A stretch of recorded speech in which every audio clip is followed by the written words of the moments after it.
अस्सलामुअलैकुम student. Physics class 9th chapter number 7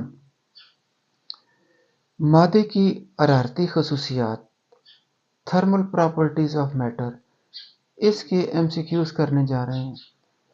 तो 7.1 और 7.2 आउट ऑफ कोर्स हैं, तो इनको अटैम्प्ट नहीं करेंगे। 7.3 किसी शय के टेम्परेचर से क्या मुराद है।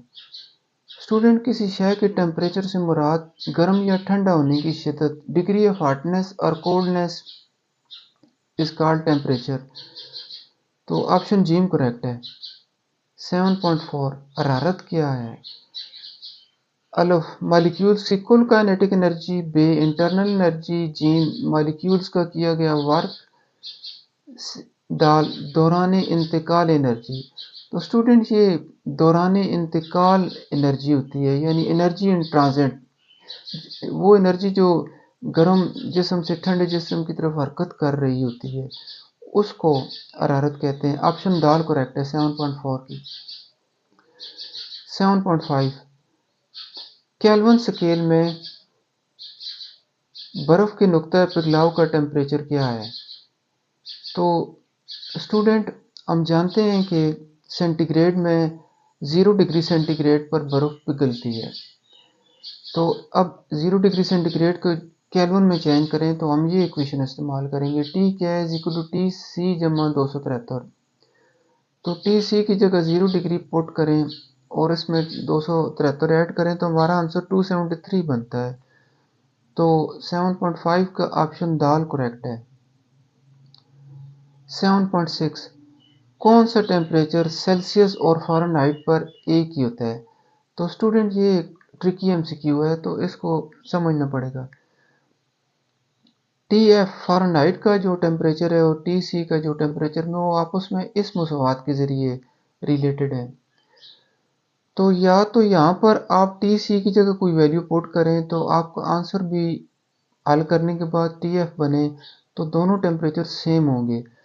मिसाल के तौर पे टी सी की जगह अगर मैं -40 पुट करूँ और 5 को 40 पे डिवाइड करूँ तो 8 बनेगा, और 8 को 9 से मल्टीप्लाई करूँ तो -72, और -72 प्लस 32 -40 बनता है। तो टी सी को अगर -40 पुट करें तो टी एफ का आंसर भी -40 आता है। इसका मतलब है हमारा आंसर -40 है। या तो इस तरह हम कर सकते हैं, तो या फिर दूसरा तरीका ये है कि आप इस मसवात में टी एफ और टी सी को बराबर रख लें और फिर मसवात हल करके उनकी वैल्यू निकाल लें किसी एक की। जैसे कि मैंने इस तरह किया है कि टी एफ को भी टी सी रख दिया है। अब इस मसवात को मैंने हल किया है, 5 से मल्टीप्लाई किया है दोनों साइडों पर।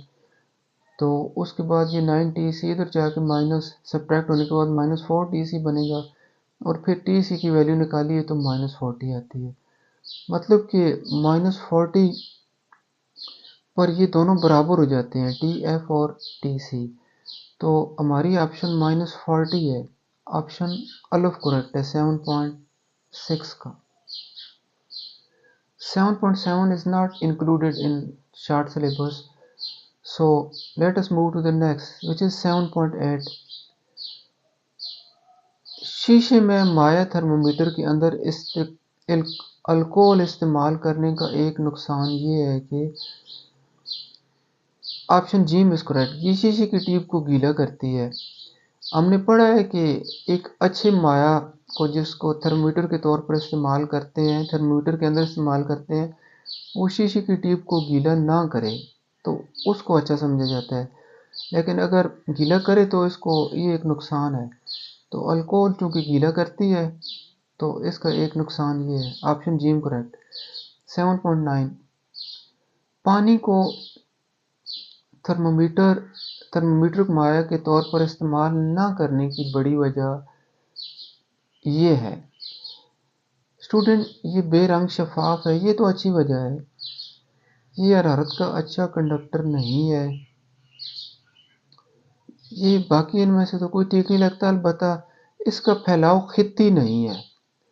स्टूडेंट, एक अच्छे थर्मोमीटर के लिए ये शर्त है कि उसका फैलाव खित्ती होना चाहिए।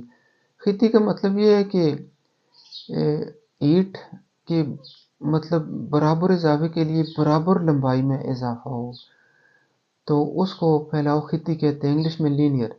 तो पानी में हम देखते हैं कि जब 0 डिग्री सेंटीग्रेड से 4 डिग्री सेंटीग्रेड तक इसको गर्म करते हैं तो ये फैलने की बजाय सिकुड़ता है, और 4 डिग्री सेंटीग्रेड से ज़्यादा फिर गर्म करें तो ये बाकी मायात की तरफ फैलता है।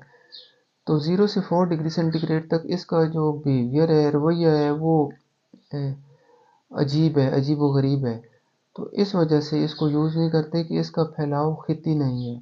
तो ऑप्शन जी करेक्ट है 7.9 का। 7.10 और 7.11 दोनों आउट हैं, तो उनको हल नहीं करेंगे। ठीक है स्टूडेंट, अल्लाह हाफिज़।